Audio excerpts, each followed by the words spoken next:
Let's go. One thing I really relate to you, John, was I had this compliment from a couple of clients to me, and they said to me, I was just hanging around them. They're like, man, every single person that you know is incredible and they're amazing. Like, I love being around you. And after meeting Eric and the guys and the Front Row Dads community, because I met them before I met you, and then being at Seth's on the weekend, every single person that I met was so unique and so incredible and so amazing and so welcoming. And I was like, wow. And every single person there was a Front Row Dad. And I was like, look at what John's created. I was like, oh my gosh. I had so much like admiration for you. Like in the meantime of just like, look at what like you've created and being able to connect all these people together. How does that make you feel, man? Feels really great. Yeah, it feels really great. I put so much value on relationships, and if there's something I'm really proud of in this life, it's my peer group, my friends, my chosen and given family. It's a beautiful thing to hear, man. Yeah, and it shows, what I think it shows is your value, your sense of self-value, your commitment to vision and purpose. And I'm like, wow, like you can tell that that's like a reflection of you. So like, how did you get the value and the purpose? So many mistakes. So many errors. Fucked up. That's what I did. Yeah, man, just the wrong path, you know, that hurt my feet. The wrong path that hurt my feet, and then having maybe enough wise elders around me, maybe having enough luck in my life to have found another path. Like, I'll take credit for the choices that I've made to recalibrate or get my shit together. You know, I'll pat myself on the back for that. Yeah. I also won't take all the credit, because I recognize the elements of luck and serendipity and chance that I feel very fortunate in those ways for whatever reason, and why life turns out the way it does. I don't know. I don't claim to know, but I do have gratitude, you know, for those decisions that were made. Yeah. And I love that you say that you're a family man in business, not a businessman, like with a family, right? But I'm like, well, within that, with entrepreneurship, like for me, I've just been learning this like the last year, right? Of like dealing with like the stress and how like it's like, because I knew like years ago, like, oh yeah, you're a reflection of your business, but I didn't like feel it and like embody it. And it's like, oh, here's the fire, these are the tests, these are the trials, you know, all on the hero's journey. But for you, it was like, what was like the moment when you were like, oh shit, this entrepreneurship business thing is kicking my ass right now? Yeah. My wife, my mirror, my guide in many ways, called me up, you could say, with a comment that came around the time that my boys were 6 and 1. And I had been pursuing a career as a speaker and as a coach and as an author, which is a very tough path, you know, for some to walk down. Some make it look really easy. I made it look really hard and, you know, was struggling financially for a number of years. It did finally hit. And when it hit and the wave came, I wanted to ride the wave. And so I found myself always in a busy season of saying yes, because I'm like, well, now that I make $5,000 a speech, I have to say yes. And now that I make $10,000 a speech, I have to say yes. And I had just landed my biggest speech, my biggest paycheck. Arguably, things were going the best they'd ever had in my life. I had a charity that I was passionate about, and I felt like I was doing good work in the world. And my wife said to me that she felt I was more of a moment maker. That was part of my brand, being a moment maker. I was more of a moment maker for the rest of the world than I was for our family. You know, I was kind of like semi, you know, famous outside of the home, but I wasn't really famous at home, you know, and that hit me in a big way, where I want to please my wife. I want to be a great father. You know, I had always said that I wanted to be a great dad. I always said that I wanted to be a great husband. But when you look at my calendar, my actions, my behaviors, they clearly indicated that business and charity and making a difference in the world, like showing my kids how to be passionate, that was my priority. And there were so many areas that I had blind spots with and was unaware. I was unaware of the damage that can be caused by going all in on one thing and leaving these others behind. So that was the moment, man. I got called up. It's kind of like the price of leadership as well. Because I've been to a bunch of leadership trainings, and for me, what I learned was sometimes I'm like, oh, I did this thing and it was really good, and I'm really happy with my leadership, and then someone would just roast me for the thing that I did, and I'm like, oh, yeah, but I thought that was good. So how has that and the lessons that you've learned impacted how you lead men and facilitate, and what are the skills? Well, the first one is just honesty and vulnerability and truth telling. Yeah. Like, I just want to be truthful with people about scary, right? About my life. It can be, and it can also be totally freeing and liberating. And it's something that if you practice, it does become easier to be more vulnerable, more open. And so whenever I tell stories about my challenges, I always have men reflect to me. They feel more connected to me. When I reveal my struggles with alcohol, as an example, throughout my life, people feel connected to me. When I talk about shame that I have felt or self-doubt, right? They connect with me more, and they know that I was broke, and had no money. And one year I didn't buy anything for my wife and my son for Christmas. Like, I completely failed miserably. They love to hear that, the story of, man, here's a dude who really, really was struggling and was hurting, because we can all relate to elements of not enoughness, of unworthiness, and some maybe more than others. It's a subjective thought, but I think we can all have that human experience. And I was just listening to two very smart people talk about AI and why it's such a powerful tool, and yet now that we're using it so much, there's an inauthenticity that comes with it. What we're drawn to is, in many ways, is the human error element. The example that was used in this particular case was, would you want to watch two computers play chess with each other?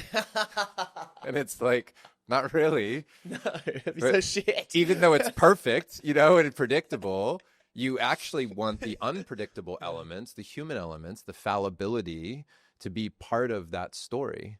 So, like, what's better, the book that's written perfectly by AI, or the book that somebody wrote through the trials and tribulations and the becoming of that person in their life?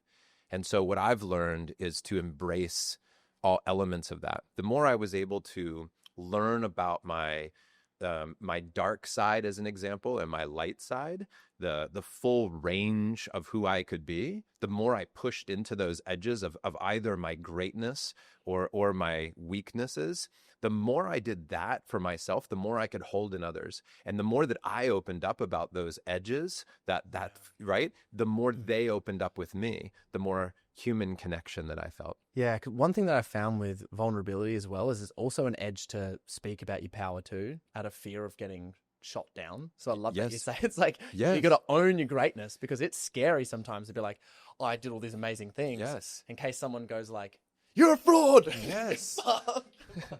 Yeah, actually. We have an ethos in Front Row Dads, and part of that in that ethos is written, don't hide behind humility. Oh.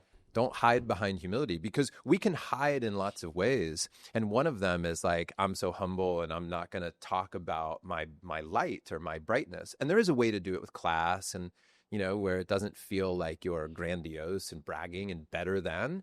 But like, when you're genuinely happy for yourself and your growth, and you meet a person who has also experienced that in their life and can see it in another soul, it's expansive for everybody. Yeah, it creates like a magnetism. Yes, and yeah. Like, and rising tides lift all boats. Yeah, you want, like, that's how I think that a great brother, a great friend is one that like genuinely loves when you win. They are so happy for you, and they're also there and holding you in when you're failing miserably. Like, that is the best of friends, the ones that can hold both sides of that. I think that's something men crave, for sure. Big time. Like, I have some friends I know that, don't really go too many other places to tell their wins. Yeah. They'll get a little bit excited. To tell me to like, yes.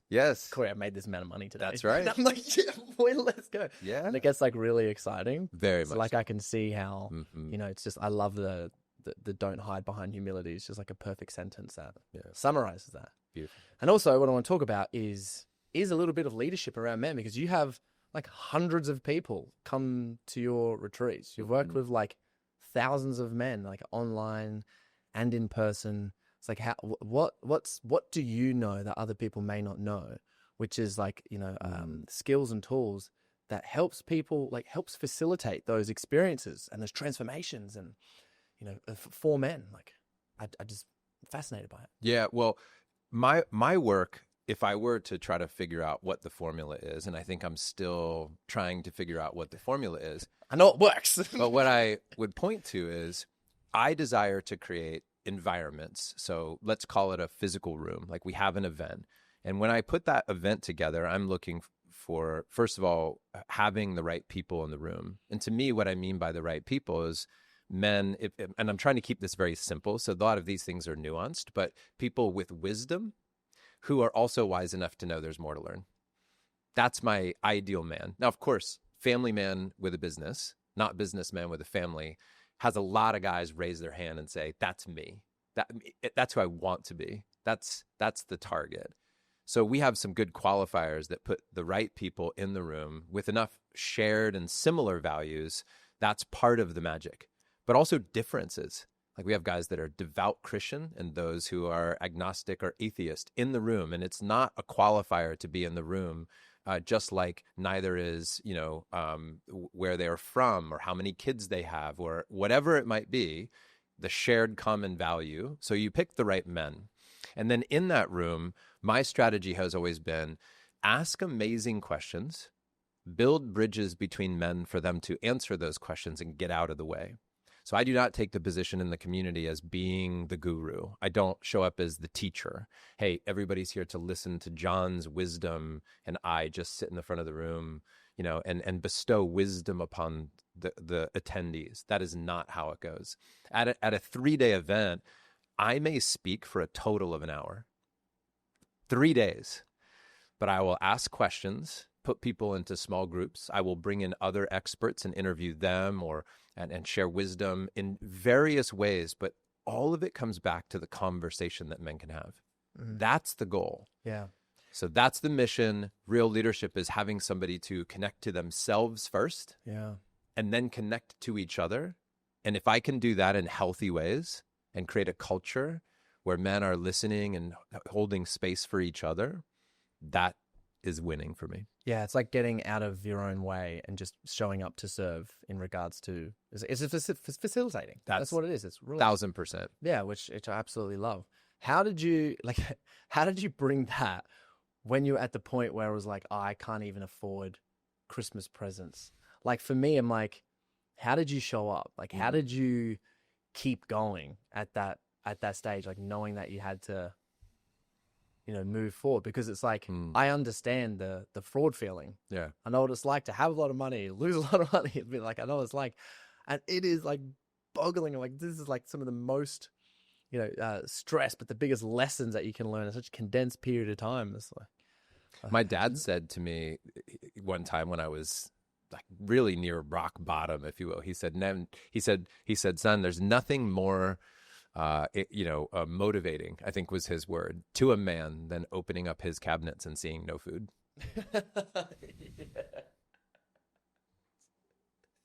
And dude, in many ways, I had 2 homes. One of them had a renter and they were squatting. So they were refusing to move out and not pay me rent. My home was being foreclosed on. I had a 1-year-old. I had just spent the last $3,000 in my checking account to mail brochures to try to land speaking gigs, right? And that's where I was. So I not only didn't have the energy to buy Christmas presents, I didn't have any money. And I think I literally had, so what happened was, it was the night before Christmas. The actual story is it was Christmas Eve, and I was confessing to my wife that I had bought nothing for her and our 1-year-old son. Yeah. For the next morning, for Christmas morning. And then based on her reaction, which I don't even remember what it was, I just remember what I did. I got out of bed with the most amount of anxiety that any man could hold at 11:30 on Christmas Eve. I found a 24-hour Walgreens or CVS. I drove 30 minutes to this Walgreens or CVS, broken, angry, frustrated at myself, right? At whatever I was frustrated about. And I probably had $200 left on a credit card. And I bought $200 worth of stuff from this convenience store. And I kind of delivered these presents probably with a lot of anger. Like I was like, what I wanted my wife to say in the moment was, baby, I understand you were working so hard. We don't need any presents. We just need your love. And instead, I think what I received, and again, I don't remember exactly, but it was probably like, man, I'm sad. From her perspective, I'm sad. That's where we are.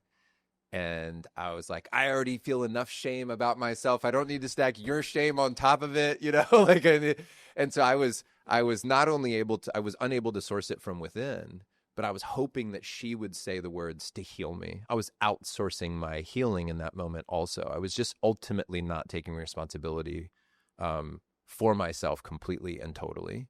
So I went and I shopped for presents with resentment, with anger, and I probably delivered them with such. I share that because that's really where I was. And then what happened and how I found my way out of that was I just kept showing up to do the work. And eventually I won an award. I was pursuing the college speaking market, to be specific. And I won. I eventually hit it, figured it out, won College Speaker of the Year. And within 1 year, I was making six figures. The next year, I was making multiple six figures. And within 3 years, I was at the top of the game. And that's how, so how did I do it? I just kept showing up. I kept trying new things. I asked questions. I got mentors. I did all the things you already know. And I didn't quit. Yeah, that's crazy. Do you think that a lot of men are in the position where they do try to outsource, their value and their shame and their love like you did? It was like at that time you were outsourcing validation. Yes, right? I still do. I'm 49. I have a 15-year-old and a 10-year-old, and I still do. On the way to this recording, I was talking to Jamie in the car about right now in my marriage, and I've been with my wife for nearly 18 years. Did you meet her, by the way, at the party? She was there. I didn't get to be formally introduced to her, right. but I remember seeing you. So I just said that there are ways where when I want something from Tatiana right now in this season of life, like this week, when I want something from her, I'm still training myself to then go figure out how to get that first from myself. Now, I'm not saying that we shouldn't want another human's physical touch. Like we're wrong. Like if we're like, I desire that person to touch me, and you're like, well, just source it from within. You go, yes, I get the theory of that, but but we also are humans who live in tribes, and relationships are important. So yes, have that. Yes, want that, desire that, ask for that. You deserve that in your life. But step one for me is when I want Tatiana's attention, the question I now ask myself is, what do I want from Tatiana? I want her love. I want her attention. Cool. Is there a way that I can give that to myself on some level right now?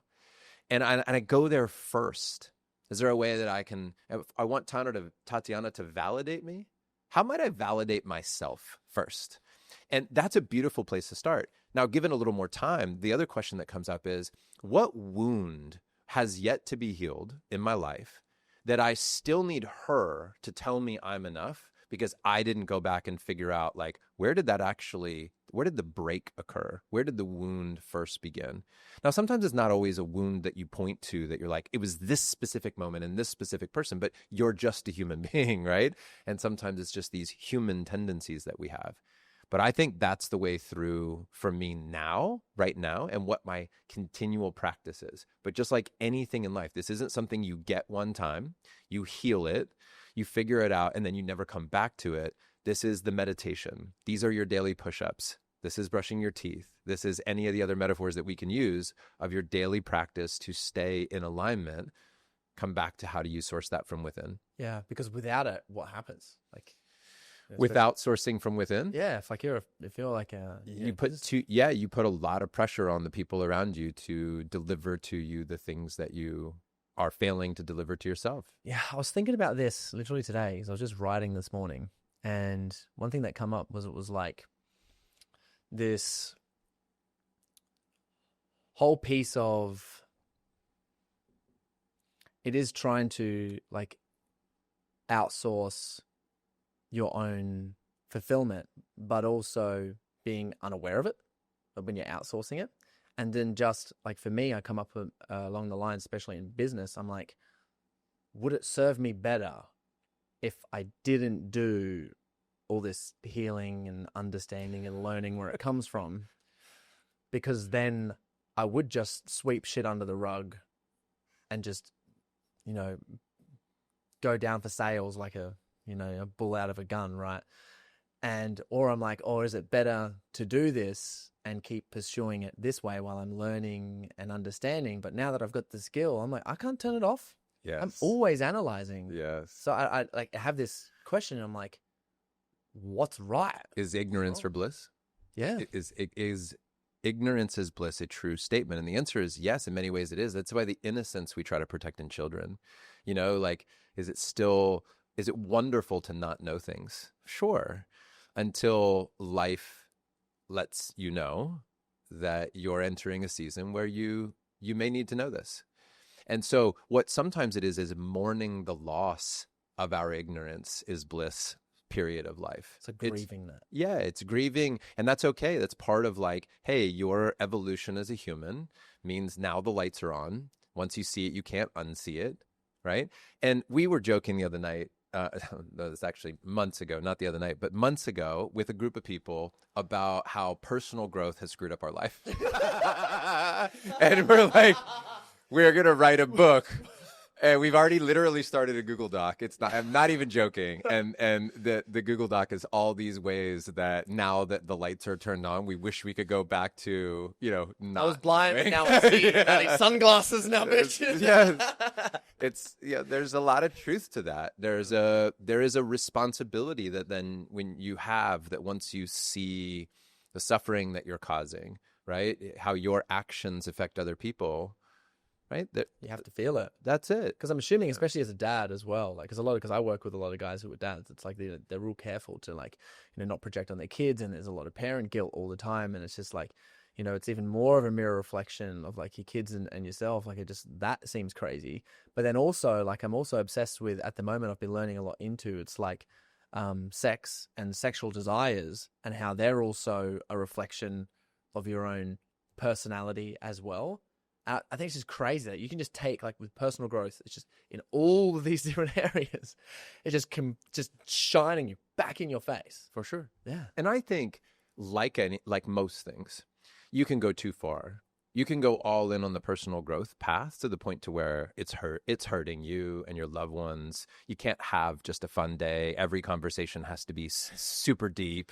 You judge people tremendously because they didn't do the personal growth work. I love this phrase that yesterday's breakthrough is today's ego trip. Oh my God, that's fantastic. Yeah. Oh, I love that so much. And you see it a lot. And you see it a lot in Austin here, where there is a righteousness and an arrogance that comes along with the growth, with the knowledge and the work that you've done. You can't join the tribe. There is a better than feeling and philosophy that can come with that. That spiritual bypassing. I remember Alan Watts said something. He was like, when he was talking about the ego, he was like, it's kind of like a game of cops and robbers. The cops are your consciousness, and then the robbers are your ego, and the cops go into the first floor and they find the robbers there, then the robbers go up to the next floor, and then the cops go up to the next one, and then they find them, and then they go to the next one. And then the robbers get out on the house, then the cops get out on the roof, got you now, where are you going to go? And then they jump off the edge and go back in. So you're going on this cycle. And for me, one thing that I learned was this fix-it problem. I would try to fix everyone else except myself. Mm-hmm. And I'd try to fix, but if I learn everything about sex and pleasure or whatever, I'll do it through that. I'll learn everything about communication, and then I'll communicate, learn nothing about the body. You know what I mean? Dude, there is something to be learned from elders who've traveled down the road quite a bit. And when you ask a young guy who has kids about the rules for parenting, a lot of times there's a lot of rules. There's a lot of philosophy, a lot of opinion, a lot of do's and don'ts. Makes sense. I've experienced that. I've been there, right? When you talk to the older guys that are in their 70s or 80s that have kids and grandkids and they've seen lots of seasons, and you ask them for advice, do you know what they often say? Just love them.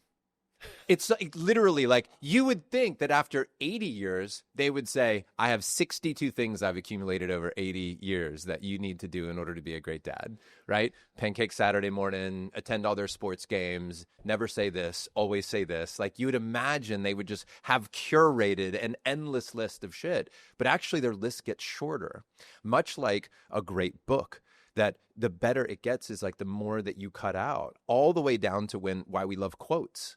It's the best thing said in as few words as possible. We love that, right? So if I would have had more time, I would have written the shorter letter concept.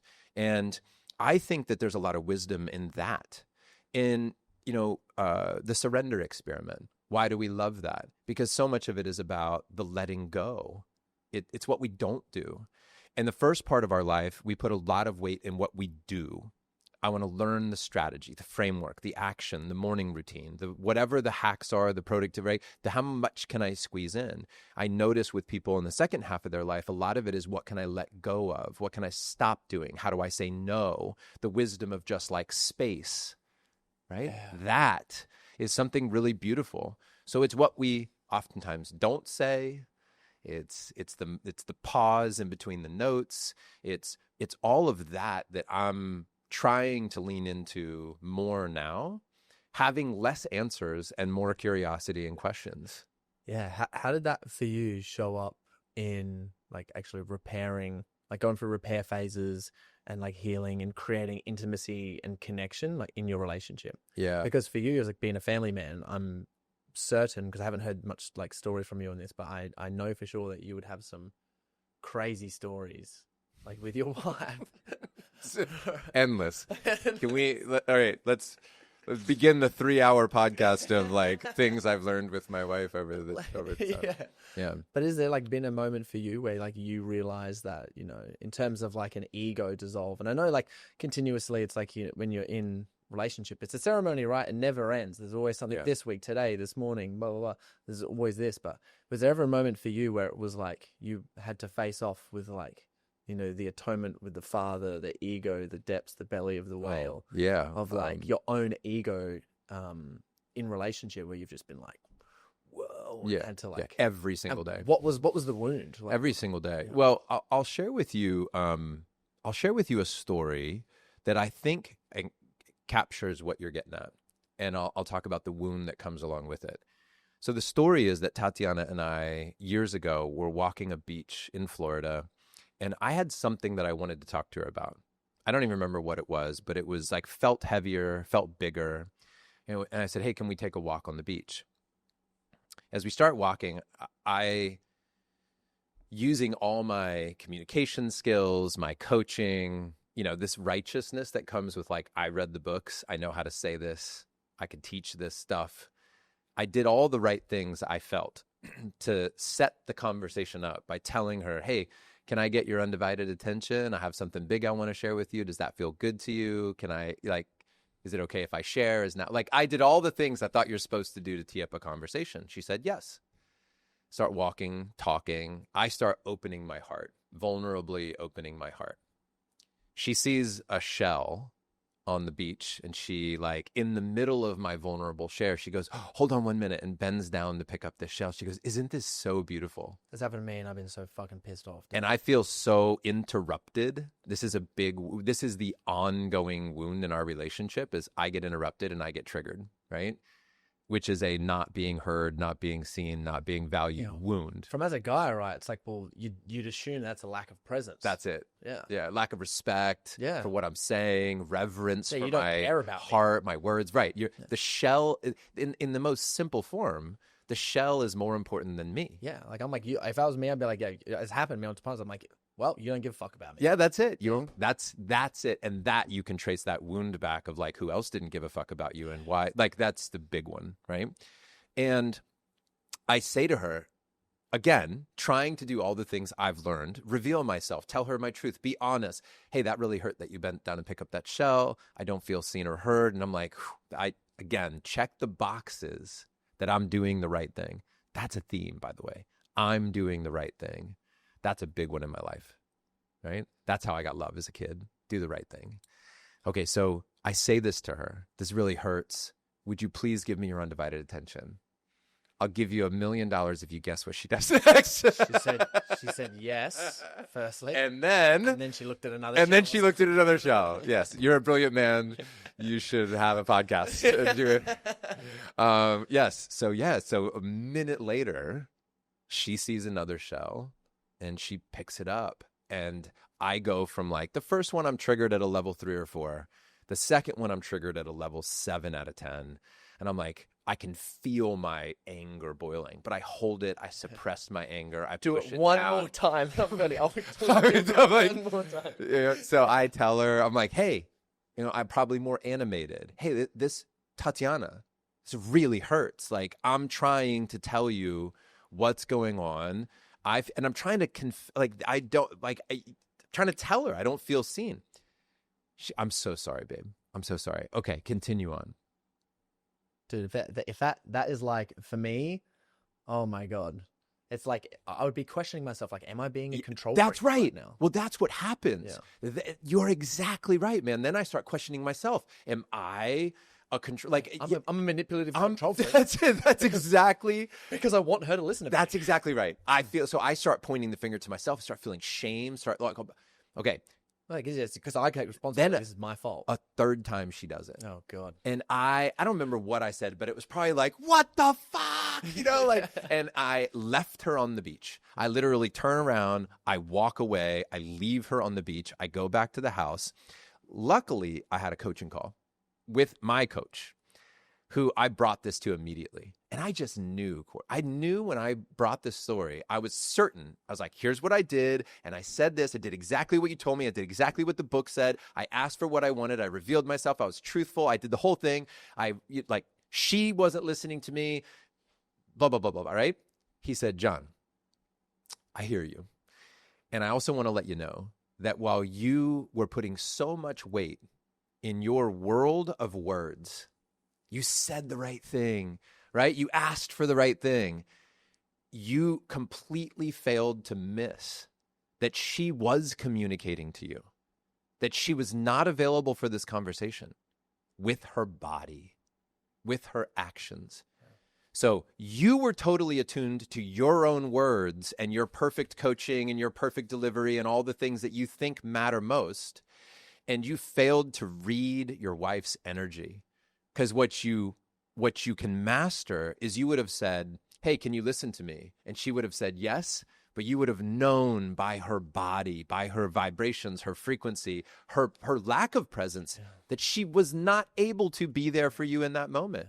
And it still come from like a need for approval. That's well, it was man. Still that intention. I need her to hear me. I need her to listen to me. I need her to respect me. Where am I not able to source that from within? It's so crazy. I had a conversation similar to this. I was at Barton Springs and I was talking to an ex-girl that I dated for a little while. We just saw each other, caught up on a few dates, and she got a new boyfriend, and they're amazing. And we were chatting and she's like, oh, hey, how's dating now? And it's been phenomenal. But I didn't want to say, because in Australia we have this thing. It's like, if you're dating someone or seeing someone, like being truthful and honest to other people around how you're dating other people. They don't want to hurt other people's feelings because someone who knows someone, there's very small town syndrome. So it's telling someone's truth. Yeah, I'm dating, I'm talking to 2 people right now and seeing them, whatever it is. And being okay with that, it's like not a thing. Even saying it, I'm like, huh. Yeah. And what was very funny was I was like, oh shit. So I felt myself get activated. And as she was saying, I was like, well, it's actually been really good and this has been happening, and being 32 years old and emotionally intelligent is really working out for me. But at the same time, because I felt so guilty, how my energy come across was quite timid, because I'm like, I still didn't want to offend, but I was like, oh, I need to get in my body right now. Yeah. But I couldn't. And I was talking to the 2 girls there. One heard me, but she was just reading my body and she was like, oh, so that sounds like really bad and blah, blah, blah. I'm like, no. It's been really good. You know what I mean? It's been great. And then her friend had to correct what she was saying to her, because I was like, oh, and in my head, I'm like, shit, she's reading my body language right now. Yeah, that's right. She's not listening to anything that I'm saying. And one thing that I think about for this in regards to men's work and the importance of it and the future of it is, even with these conversations, do you think it is more important to have that conversation and take it to the men and do it in the men's group so that you don't have to as much with your partner? I think there's I subscribe to, on the opposite side of a truth is another truth. So it's a yes and in nearly every situation for me. Like, is it good for you to take stuff to your wife and talk with her and process with her? I'm sure there are situations where that's very, very healthy to do it even before you take it to your men. I also think that largely, and probably more so, if I was to weigh it and have a percentage to it, you should take it to your men's group. You should take it to your dudes, to your brothers, process it there, and then bring a processed version of you back to your spouse. I do subscribe, or partner or girlfriend or boyfriend or whatever it is, I do subscribe to not turning your partner into your therapist entirely. I think there's a lot of wisdom to that, right? There's a lot of wisdom to not bringing a ungrounded man to your partner. Does that affect your desirability for one another, and does that affect your sex life? And yes. What does that look like with the men that you've worked with in common situations? I want to paint a picture for men like in this situation. Like, what are the symptoms? What does it look like for them when they're too caught in their therapist as man thing? Like, I know a lot of guys, and I used to do this as well, be like, oh, I want my girlfriend to go to the gym. So they'll try to say and hustle these subtle ways of communicating it, and every time it gets throws back in their face. Like what do you see? Well, in that particular example, how might they process that with their brothers instead of their?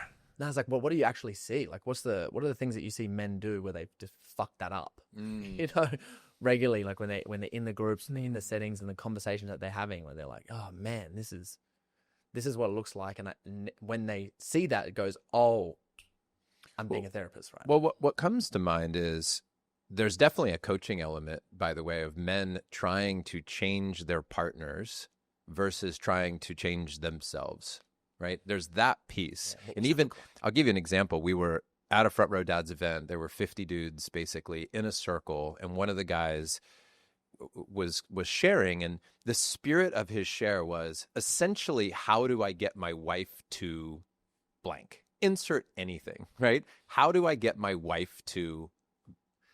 And then the group, this is what the group does.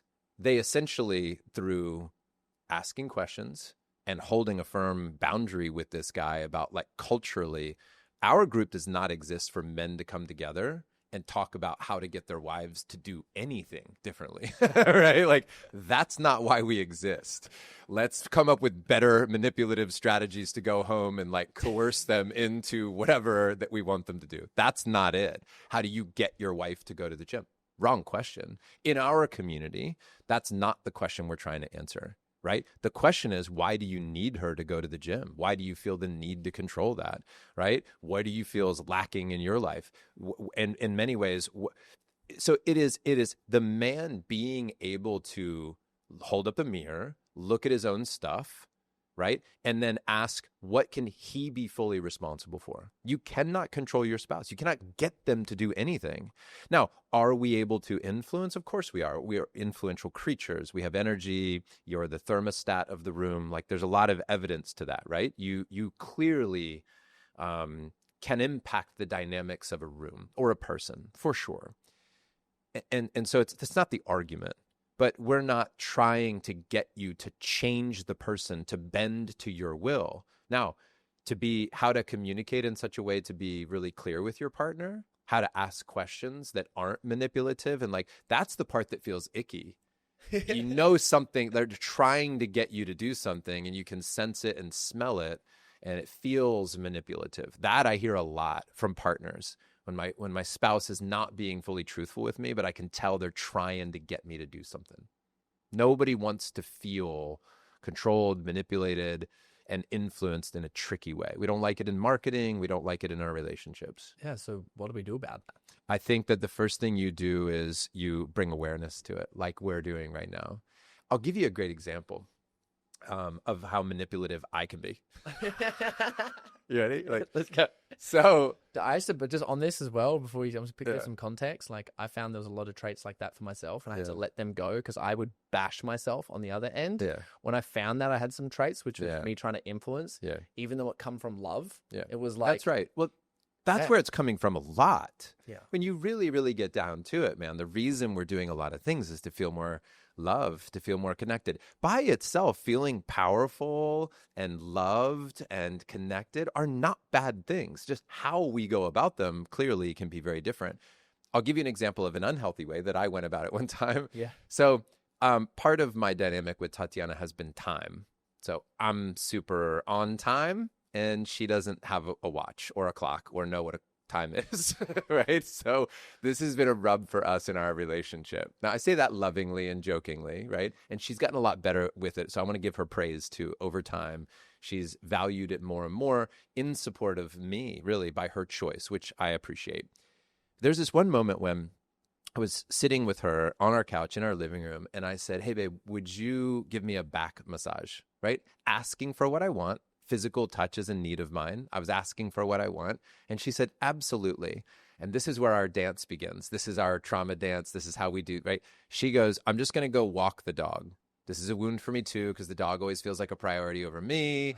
And she makes time for the dog, but not me. And so I said, okay, I'm starting to feel activated already. I go, what time will you massage? Because I'm trying to be very clear. Oh my God. And she goes, 9, I'll be back in 20 minutes at 9 o'clock. I go, okay, so 9 o'clock, you're going to give me a massage. Now, I know in this moment, she's not going to be back on time. I'm already doing it.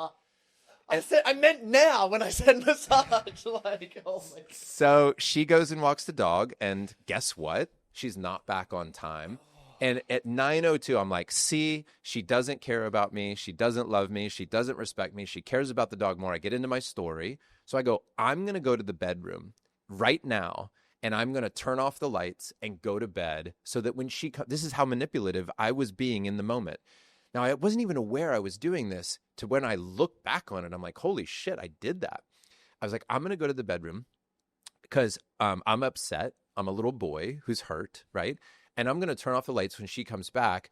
She won't be able to rub my back. And then maybe she'll feel bad. And if she feels bad, now, by the way, I want her to feel bad because I want her to then change her behavior, give me what I want, and we're going to be happier. Bro, my skin's getting itchy, dude. I'm getting itchy. So, I'm getting hot, itchy. So it gets worse. So I can actually hear her come in the door, and I quickly shut off the lights. Oh. And then I pretend, Corey, that I am sleeping. I pretend that I'm sleeping when she comes in. But then guess what I do? She comes in, and she goes, hey, baby, do you want me to rub your back now? Then I get angry at her because I'm like, I tell her, now you woke me up and now I'm angry at you, but I'm really just hurt. The point is, like, now I can see I'm just a little boy who's hurt, who wanted love, who wanted respect, who wanted his partner to like put him in the priority position. And like, it's all it was. It was driving this manipulative behavior. Dude, I get out of bed and I go into the bathroom, Corey, and I say to her, I go, Tatiana, I have to tell you what I just did. I'm going to out myself. And I'm actually, I went to the bedroom and I purposefully went to bed. I was trying to hurt your feelings. I acted like I was angry when you came in. I did all that. And I'm really sorry. But I'm aware now that when in moments like that, I'm giving you an example in my own life, when I can bring that to my men in my group, and I can work it out, and they can actually, these are men with high EQs, right? Why do you do that? What is the, like, there can actually act as, you know, a place for me to play this out and process it. I'm doing less of those things now because I'm outing myself to my group in many ways. And so anyway, that's what I mean by going to your guys, processing stuff, and then changing your dynamics. I was processing as you're talking, bro. I'm like, I have so much shame in my body right now. I have a similar story, except I locked my ex out the room. Yeah. I was like, how dare you do this? Yeah. And then she broke the door handle, and then we all felt, it just got chaos after that. Right? Totally. You know what I mean? Totally. Like, I was like, oh. Yes. I couldn't relate to that anymore. It's like during that, I was like, ugh. Yeah. But so now that you understand that, like what would you do differently? Yeah. In that situation? Well, because I have awareness, and even like this is therapeutic, right? Like you said at the beginning when we were setting intentions to do this show, it's like, may this conversation land for somebody, whoever's listening, and might it be medicine for them? And part of the medicine is awareness of ourselves, how we are behaving in ways that do hurt people, that are destructive, that are unhealthy ways, and all this is subjective, but I feel it this is an inner knowing for me. That is not healthy. That is not a way I want to model relationship for my children. That is manipulative to the point to where she feels crazy, I feel crazy. We bring that crazy energy in front of our children.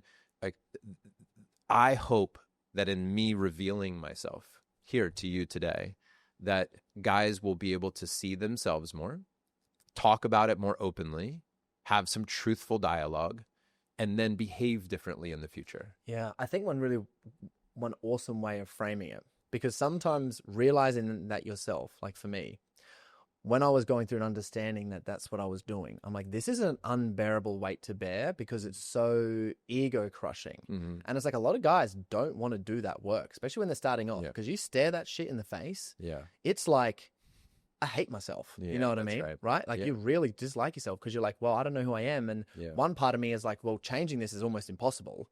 And then two is like, if I do change, then I'm going to be so different. Yeah. And there's an unknown there, which is also super scary. Totally. So like, I'm really like I'm really interested. Is like, if that situation happens now, like what would you do if it come up and she's like, oh, can I have a massage? Yeah. Well, And you if I ask for it, and yeah, part of it is, can I self-source? Like, John, what is it that you want? You want to massage? Yeah. Can I go like Get one. can I really like I could hire somebody to do a massage if that's really, really what I want, right? That plays to their strengths and not put that ownership on, not give that to my wife that she has to do that for me. I literally have a back scratcher. Sometimes all I have is like, I want my back scratched. It's amazing how I can literally scratch my own back and feel okay. Yeah. I was at a party one time, and Tatiana's very much a floating love bug at a party where she just butterflies from person to person, drops in. She's even said to me, like, parties are for other people. I live with you. I spend all the time with you. When I go to a party, I want to meet people, talk to people. And I'm like, sometimes at a party, I'm like, I just want to like hold her hand and drop in with her. And we just have maybe different ratios of how much other people is needed. But one time I was at a party, I was like, I really want love. My anxious attachment would normally have gone and tried to like grab her, and she would have felt then a little bit controlled and like she was no longer free. And instead, what I did is I went and I sat on this couch and I just put my hand on my heart. And I remember like closing my eyes, taking a deep breath, and I'm like, I got you, John. Oh, you wanted to be like tended to? I got you. And I know that what I've loved in the men's work is parts work. There's a part of me. What version of that? Is it my 12-year-old? Is it my 15-year-old? Is it my 22-year-old? Yeah. And I have all these parts of me. And I'm like, I can tend to that part of me in a specific way where I really held myself in that space. So like when you ask the question, how would I behave differently? One is I wouldn't give her the responsibility to meet my need at such a high level. I would just grab the back scratcher and scratch my own back. It's that simple. And I think the distinguishing of being like, because that takes the responsibility out of it. You're like, oh, it's not me now and this adult's body that actually needs this. This is like 12-year-old me. That's right. Or like 6-year-old me that every time I was sick, my mum would massage me to make me feel better because I was like feeling bad or whatever it is. Yeah. One thing that I've been playing with recently, and I'd like to hear your thoughts on this, and it's been really working for me in men's work, is instead of even asking for what I want, I communicate, I know what I want, and I just communicate that, but I never actually ask for it. And then for me, it's like, if it comes to me without asking anything, out of a feeling of like a partner or a date just wanting to give, then I will receive. Yeah. So it's like, oh, one thing that you want to know about me, I love neck scratches. I love hugs. I love getting massage. I love just being touched like everywhere all the time. Like that is a turn on for me. And I really like it. Just letting you know. And that's it. Don't say anything else. Beautiful. And then next minute, I'm getting touched everywhere. Yeah. Like, Well, I'm like, what I love about that, I think that's so great for you, man. I really think there's a lot of wisdom in that. And the reason I think there's wisdom is that you are inviting it in. It is an ask. It's just not phrased that way. And the reason it's an ask is you're saying, I love this. I'm open to it, right? There is a request to the universe, like saying, I'm open to this. I'm free. That's a beautiful way. So we don't need to get wrapped in the words. I love knowing that words are just sounds we make with our mouths. We're literally like two apes sitting across from each other going, "Hur, hur, hur." They're trying to make sense of life, right? Like using tongues. Yeah, that's all we're doing. So a lot of weight put on words. Like when somebody says, what's a question? What's an ask? We all have our own frame of that, our own blueprint, our own paradigm. The energy by which you did is you opened to something and you did it without attachment. So that's the frequency. That's the energy. And if men can learn how to do that, to open to something occurring, but not be attached to it. Like, I don't need you to behave a certain way for me to be okay. Because that's where controlling comes in.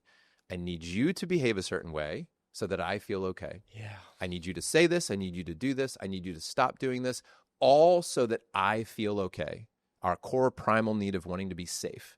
I need you to come home on time. I need you to rub my back. I need you to do this. I need you to do that so that I feel safe. Yeah. Instead of this is what I want. This is what I really like. This makes me happy. If not, all good. Yeah. And I'm okay without it too. Yeah. I'm still okay. That's the part. That's crazy because I had this huge realization for that to come like into my psyche and land in my body. And when it happened and I started practicing it, I was like, oh my goodness.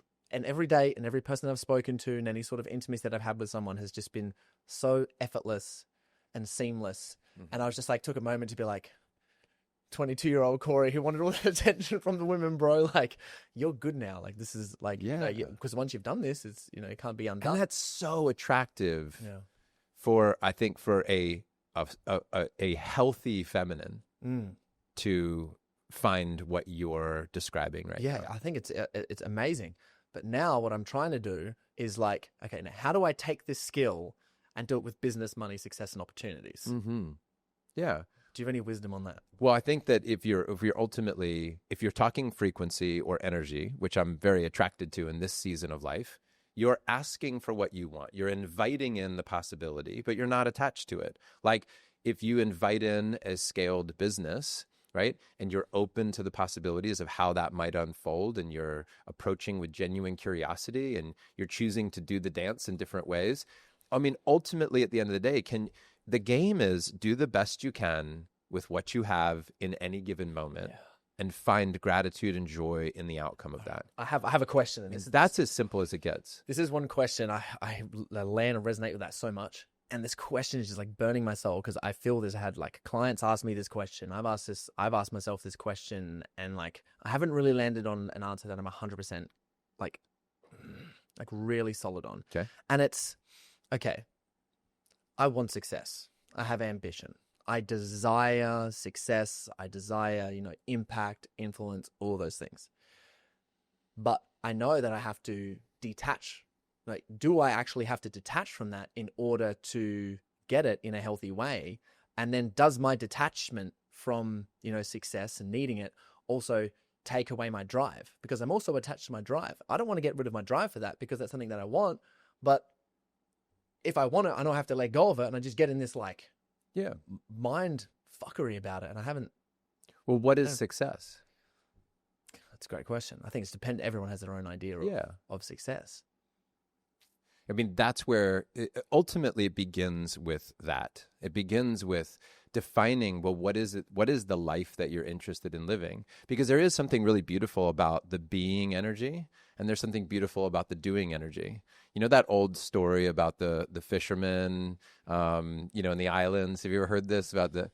Okay, so here's the quick version of the story. You'll get the punchline very quickly, right? So this guy, this business guy goes to visit the islands and he meets a dude who's playing guitar and sitting by the campfire and they get to talking and it's like, well, what do you do? And he's like, I go out, I fish, I catch a couple fish, I come back, I hang with my friends, I play guitar, I sit around the fire. And he goes, oh man, that's great. But imagine if you were like to get a second boat, hire somebody, right? They fish, they give you a part of the money. And he goes, well, yeah, if I, cool, I can double my business. He goes, yeah, you should double your business. Great. Then what? He goes, well, then you get a whole fleet of boats and you just play it out, right? All the way to, he goes, well, then what is the punchline? He goes, well, then you sell the business. And he goes, well, then what? He goes, well, with all the money, you basically can like wake up and go fishing for fun and sit by the fire with your friends and play the guitar. And it's like, and have the life I already have right now. That's what you want me to do. And it's a beautiful story of the difference of being and doing energy, where can you learn to just be super happy with not achieving, scaling, growing, measuring against somebody else. There's, and also honoring your drive. But at the end of the day, there is no formula that fits for every human. It's just, how are you doing? In this season of life, what do you need? What do you want? What does that feel like in your body? Yeah. So if that's your compass, and you define success. Success to somebody is a regulated nervous system. Success to somebody is friends. Success to somebody is time. In my world, an example is, and this is, I'm going to come back to front row dads for a second with the family men with businesses versus businessmen with families. And I'll give you a practical way to look at it. A practical way is you build a business and you scale it and you do this for the family.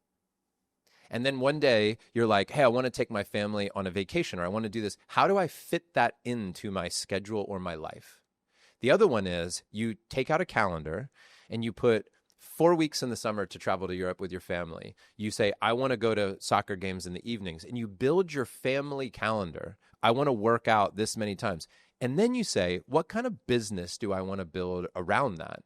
Is another way of doing it. And I think that ultimately, a buddy of mine, Jim Shields, says sometimes business just has to suffer. Sometimes business suffers at the hand of your health, right? Like you just can't work as many hours if you're focused on your health to a certain degree. And if you're focused on dating your wife or seeing your kids' soccer games, there is an element of business that may suffer. Can you learn leverage? Can you, learn how to work smarter? Of course you can. All those things.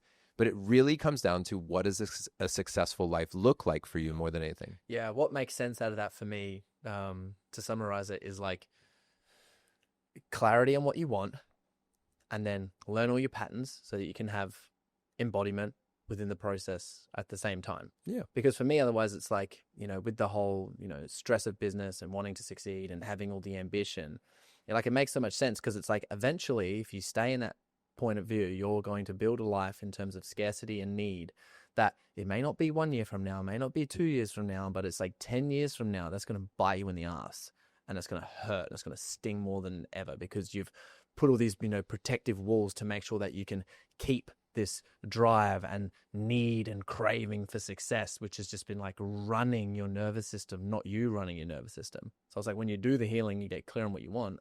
It's like, cool.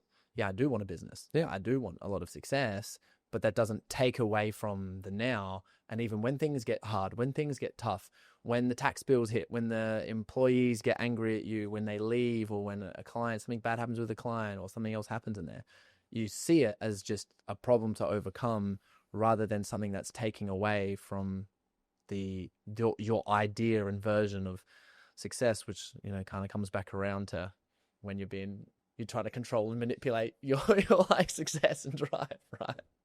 Dude, I think the most important thing is there is no right way. Yeah. There is like your soul contract, your current what is. This is what is. And at any given moment, you can pivot, you can turn. I have so many different examples of stories of guys, like one of my friends who's very big net worth, is not really interested in working anymore right now. He just wants a path of relationships and fun and spirituality. He's not really interested in working anymore. He could double his business. And there are other people who are in a season where they very much need to figure out how to put food on the table and how to provide, financial security for their family. And that's a driver for them. And I think that's wonderful. No, there is no prescription that's going to fit every person. Yeah. There's just, hey man, how does it all feel right now? Yeah, I think identifying the season. That's it. Yeah. Knowing that there are seasons is wonderful. Yeah, I landed on that because I noticed myself getting really triggered when I'd see other people post podcasts. And I'd be like, fuck you for posting a podcast. Like, I was like, oh, what is this? But I'm just like, and I'm like, why are you scrolling on social media, bro? Get off. But when I realized that, the realization was, oh, I want to be doing podcasts and I'm not doing them. Right. But then for me, I was like, okay, And then I was looking at other people getting all these big wins and business success. And I was like, okay, I've just got out of a relationship where, the ex at the time, she experienced a lot of trauma and my nervous system was attached to hers. Plus, I had a lot of things happen in business where I had this fear of letting employees go, fear of this thing happening. So like, tax bills were building up. So I was sacrificing tax to keep people on for the, the roster and blah, blah, blah, blah, blah, and then get hit with a big tax bill and, oh shit, I can't pay for this and blah, blah, blah, blah. And I'm like, but I don't have no energy or motivation to do anything. Then when I was looking at everything else, I was safe because I'm like, oh, I've got assets. I can move this around, do this, whatever, blah, blah, blah, blah, blah. It's not my season to be hustling right now. Money come in with like the best clients that I've ever had. Like some amazing clients come in that are having these incredible results. I've traveled the world. I've met the most incredible people. Like podcasting is absolutely flowing. And I just kept saying to myself, this is your season right now. Not the season for hustle and grind and making money. You can do that whenever. You've proven it to yourself. You can get on the sales, you can get on the phone, you can start going absolutely nuts. And like, that's not it right now. Like this is your season. Yeah. And the weight just like kind of like left like my body, and I was like, oh yeah. So as you were speaking, it was just like, that was really landing for me. I was like, yeah. Well, it's like weight training. I mean, you spend some time in the gym, and it's there's a time to lift something heavy, and there's a time to not lift something heavy, so that you can recover and build. And I think if we just keep understanding that flow of life, the in breath, the out breath, the lift something heavy, the set it down, and keep leaning in. That's why the daily practice of checking in with yourself, the daily looking at your own life. Like I did a 10-day silent meditation retreat this year. And the whole concept of this Vipassana meditation is to scan your body and to understand your cravings and your aversions, ultimately. And if you are checking in every day on your cravings and your aversions in life, I mean, you can see the similarities of all these different modalities for learning, whether it's, this Vipassana teaching from the Buddhist philosophy or Tony Robbins. Tony's teaching towards and away values. What are you moving towards? What are you moving away from? Understanding the effect of it on your life. And then the Buddha, 2,500 years ago, teaching cravings and aversions. What are you moving towards? Love and fear, all these things. If we have awareness around that, willing to be creative and play the game maybe differently today than you did yesterday, that is the center point. Yeah. And one thing that I really noticed around, being around your friends and your community and people in front row dads is every conversation that I had, it's like everyone was all talking about the last personal development thing that they did, the next, thing that they invested in, this experience that they went to, this retreat that happened, this next thing, like they're always like consistently growing and investing in themselves in these multiple different areas. It's like, and some things are like, oh, I haven't for a while, I haven't needed to. And then other people are like, yeah, I'm doing this right now, this one's very interesting and blah, blah, blah. And like, you can see it's so important as regards to like, was why you put on retreats and why you, have front row dads and everything in there. So for people who want to get a taste and for people who, have come to the conclusion, oh, I have to be consistently doing these modalities. It's just, it's a commitment to the cause, right? It's just committing to all of it. But like for you, where can people go to, get around front row dads? What anything that you got coming up that you're like, we got to get you guys. Frontrowdads.com has everything. Yep. I just sent somebody there. We have a big live event in December in Austin, which is a great place if somebody wants to immerse themselves in the community and see what it's all about. There's no better way than that event. And something I want to say that's going to echo a little bit about what you just said, what I heard you say, which is there are also seasons when you should be listening to podcasts, reading books, right? Getting advice, hearing stories, understanding frameworks for approaching life. It's a great season to be in. I also want to encourage men or women, whoever's listening, but just time to not listen to anybody else. Yeah. To turn off the podcast, to don't feel like your value is tied to how many audiobooks you listened to this year. Don't go to an event. Don't just listen to yourself, right? Space and silence. Now, whether that's listening to you or it's listening to spirit or God, hard to know sometimes which voice is coming through. But I just encourage people to get that in their life as well And it's funny because obviously, like, we're on a podcast. We're in a world where I would benefit greatly if I said the only way is through Front Row Dads.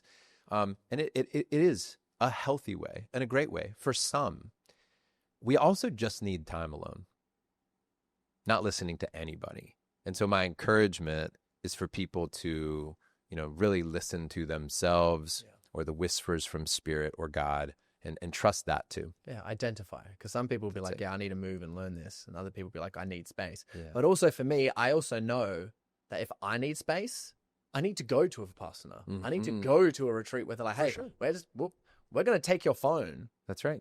And you're going to do nothing. Yeah. Except like think and talk. And Yes. there's no headphone. We're going to lock your headphones away as well. So I'm just going to sit there going, just with thoughts like that. That blows my beautiful containers. Yes. Yeah. Put yourself in environments that would support that. I mean, even nature, you can do that. I do that for myself sometimes, where I'm like, go for a walk in the woods, but leave my phone. Isn't it insane? It's a scary thing for people to do. Yeah, it is. But isn't it insane that sometimes like, I have to go and be in nature? It's like we have to go to nature. Yes. Isn't that crazy? Yes, when it I is. think about humans, I'm like, man, we just grew up in nature all the time. That's now we have to right. go to nature. When sometimes I think about that and I go, but it's so true. Like at the same time, like, yeah, I need to go be alone, figure something out. Yeah. Relax my nervous system by looking at the mountains or whatever it is. But Jon, thanks for coming onto the podcast. And for you listening to this, you got any takeaways, like please share it. But most importantly, please allow them to land and make a decision or have a conversation as well with someone else on something that you've learned. So yeah. Thanks, brother. Appreciate it. Thank you very much. Very cool. Hell yeah. All right, man. Sweet. That's a wrap. Woo! Was that fun? Oh, Dusky. Oh, absolutely, man. That was fantastic. Thanks. Now, what we have to do, what I've been doing on my podcast, Jon, is real quickly, we got to make some really funny, stupid piece of content. Okay. So what I do, I haven't got any ideas for now, so I'll invite us to turn some creativity. The way I make the content, because I just set my phone up, okay, all right, and it doesn't move. I then